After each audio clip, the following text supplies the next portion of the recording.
Bab 7. Adat istiadat Kesultanan Melayu Pahang, Perak, Terengganu dan Selangor. Adat keputeraan.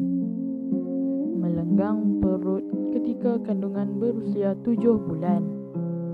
Bayi diperdengarkan azan sebaik sahaja dilahirkan dan bercukur apabila putera atau puteri berusia 7 tahun dan berendoi. Adat perkahwinan.